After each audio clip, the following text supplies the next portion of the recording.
Hey everybody, it's Glenn back with another Clash Royale analysis video. By the way, before we get started, if you haven't subscribed yet, be sure to hit the subscribe button whether you're on IGTV or on YouTube. That's where we are. That's where we're going to be doing more of these analysis videos. And today's video is about just kind of having that second sense of what is going on. We go up against a PEKKA Ram user, but I didn't think it was going to be a PEKKA Ram until it actually revealed themselves. So let's break it down right now. So I'm still running that Hog lineup that I mentioned a couple videos back. Run the Hog lineup with Goblin Hut and Dark Goblin. We got actually the ideal setup right now because we have Hogs with the Dark Goblin and Log. So I can just run this right now if I want to, which I think I did. So we're bringing Hogs, and usually right now they'll bring in Log to stop them, but they didn't, so I bring in Dark Goblin.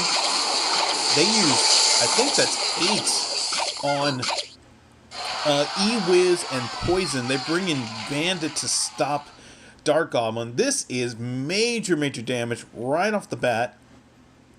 And this is really good for us. So they stop Bandit, but I have Ice Spirit, and I was really worried because I never get that positioning right when I when I tried to stop a bandit. I never get the positioning right. That was the first time in probably like forever that I had gotten that positioning. So we got the reset, and I'm thinking to myself,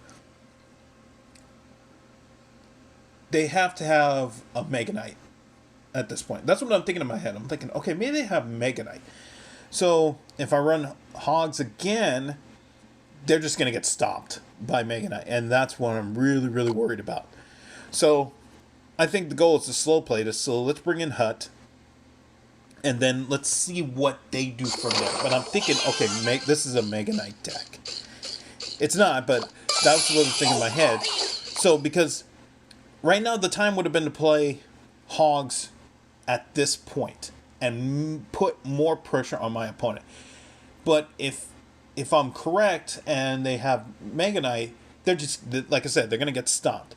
So what really saved me was that they played a card. They played Magic Archer, which we could just stomp out right now with a Fireball. So that bought me a little bit more time to think about, okay, how am I going to stop their Mega Knight? How am I going to get past their Mega Knight? Because right now, that's all I'm thinking about in my head, is that they are waiting for me to drop Royal Hogs so that Mega Knight can stop them, and then they make their push down. It's happened to me in a bunch of these games, in classic challenges, where I'm trying to learn these decks. I'm not... The whole point of me playing these classic challenges, yes, I'm trying to win, but I'm also trying to learn as much as possible before I go back into ladder with this stacked deck, fully charged, ready to go, and then I know what to do in the ladder. A lot of these wins and a lot of these losses are just about the learning process right now. So my whole goal in this, I may lose when I'm facing a Mega Knight, but I want to know exactly, okay, I've played it 20 times. Here's how I should be countering it with Royal Hogs when I get into that position. Because that's really all I'm thinking about. I didn't know they had PEKKA until they bring it right now. And so they bring it, and I'm thinking, oh, okay, this is really scary. They bring in E-Wiz, so I can use Mirror to stop E-Wiz, because that was my biggest fear. My biggest fear now is, okay, they have this huge tank in PEKKA, because she can just like slap everybody, with E-Wiz that can just stun everybody, and that's a really this is a really badass combination. So now my focus shifts from, okay, they have a Mega Knight who can take care of all of the Hogs, to now this is a PEKKA Ram deck.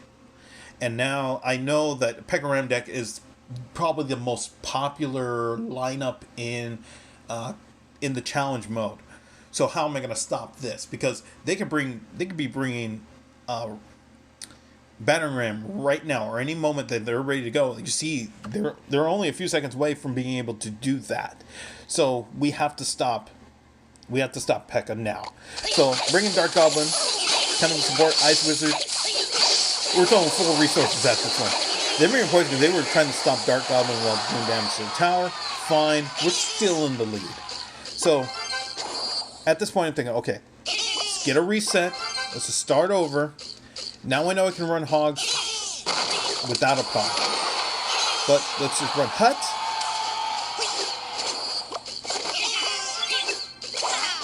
They're bringing Bandit. And this was really bad because I thought they were going to run Bandit on the right side. But they ended up running Bandit. I was thinking, okay, they're going to bring in Bandit again. I need to throw a fireball. And I thought I had the timing, but I am terrible and old. So now I have to spend extra elixir to get rid of Magic Archer because I just do not want to deal with Magic Archer. So now I'm at a huge elixir deficit, or so I thought I was. But it turns out I wasn't. I'm actually now at an advantage. So I'm going to bring in Dark Goblin again to stop him. They're bringing E-Wiz. This is really scary. So I'm thinking, the reason I bring in Hogs here, now this is more than just, okay, if you run Hogs at the bridge and they just get to the tower. This was actually a really good defensive play, I thought. Because the Hogs, I mean, they can't attack anybody except the tower. You know, that's fine. But what they did is, because there's 4 of them, PEKKA's only going to be able to attack one of them, and E-Wiz is only going to be able to stop 2 of them. So one of them is going to get free, and while they're focused on the Hogs, we have Dark Goblin and the how many ever Spear Goblins are able to come out are able to do damage to both the PEKKA and the E-Wiz, while I'm able to think about what the next move is. They bring in poison. Dark Goblin is still out of the poison. They use Zap because they really want to get rid of Dark Goblin. That was their fear. And I was hoping PEKKA wouldn't get a shot in. That's fine. We get rid of Magic Archer and E-Wiz. We're still in the lead. And that Bandit was... Okay, so maybe using Royal Hogs right there wasn't the play, but it still stopped the Bandit, because the Bandit was going to go right at the Spear Goblin that just spawned, then was going to go hit the Goblin Hut. It could be interpreted one way or the other. I thought that Bandit was going to go after the tower. That's why I freaked out and played Royal Hogs, which again, you know, same thing. Bandit can only take care of one of the 4, and then they have PEKKA. So they're still going to do damage rid of Bandit with Dark Goblin, and Dark Goblin's having a fun day. Here comes Royal Ghost, and they finally bring in Battering Ram. But now we can just use one of the Huts. We get rid of that. PEKKA doesn't do anything. And this was scary here, because Magic Archer just missed the tower by a hair. Royal Hogs do enough damage, and then we just logged out. So, in the end, it was really survival, but I think the good thing was that we had that in control for most of that game. The real mistake was the fireball whiff on the Bandit, that we had to use extra elixir to take care of the Magic Archer. That was really bad. I mean, other than that, I thought this was a really good win, especially against PEKKA Ram, because PEKKA Ram is so popular in the challenges that, you know, if you don't know how to deal with it, or if you don't use it, it's, you know, chances are you're probably not going to get far in the challenges. So I'm glad we got this win against PEKKA Ram, even though my mind was set on Mega Knight for like a minute or so, because that's what I thought the lineup was in the beginning, just because of how that initial part played out. So good win. I thought it was a good win. So I'm just going to end this here. Thank you all for watching again. Like I said in the beginning, be sure to hit the subscribe, whether you're on IGTV or you're on YouTube. Be sure to hit the like button as well, and I will see you in the next video.